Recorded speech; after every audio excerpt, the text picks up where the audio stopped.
Hey, I'm Jason Creel with Alabama Lawn Pros. You know, after years in the lawn business, one thing became clear to me, and that's that some people don't have a good idea of how to water their lawn.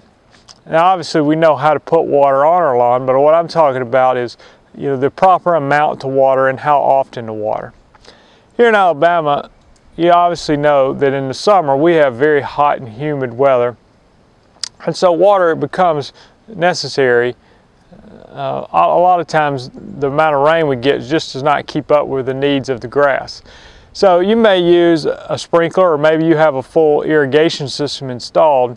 So I want to lay out some general principles of watering and help you understand what we're trying to accomplish by watering the grass, and then you can take that and adjust your watering practices to fit your specific situation. So you know, the overall goal in watering is to get a deep soaking, you know, as opposed to just a little shower. That's why, you know, if it rains in the summer, you'd rather have a good heavy soaking rain as opposed to a few, you know, 10 or 15 minute showers. So the reason is that encourages the roots to grow deeper, which can lead to a healthier turf. You know, where if you just have a shallow watering, it can encourage shallower root growth, and it's not as good for the plant. So what I'm going to encourage you to do is to really soak your lawn when you water it. Now, depending on what kind of sprinkler you're using or what kind of heads are on your irrigation system, you know, that may mean 30 minutes, it may mean 45 minutes.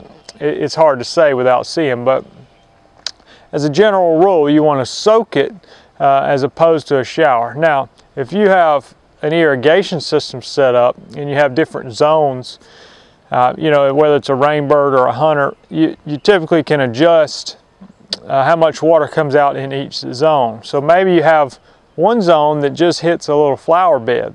Well, perhaps on that zone you want to set it to run every other day for maybe just 5 minutes, because the flowers need more regular watering, but not necessarily the soaking that you want your grass. So for on your grass, you may set that to run 30 or 45 minutes. You know, maybe once a week if you get rain another day, or maybe if you're not having any rain, you may set it to run twice a week. And then if it does rain, you may have a sensor on it that will automatically shut it off, or you may have to manually shut it off if we've been getting plenty of rain and you don't need to run it. So anyway, just wanted to help you understand the general principles behind watering your lawn. I realize that even in Alabama, there's different climate zones. You know, perhaps if you're down closer to the coast and you have St. Augustine grass, you may need to water a little more frequently because of the different conditions there. But you know, the good news is for much of Alabama, when you're dealing with Bermuda grass, you know, it's extremely drought tolerant. So even if it turns brown, it would take a serious drought before the grass actually starts to die, and it's able to bounce back pretty quickly once applying water. Hope this helps. Thanks.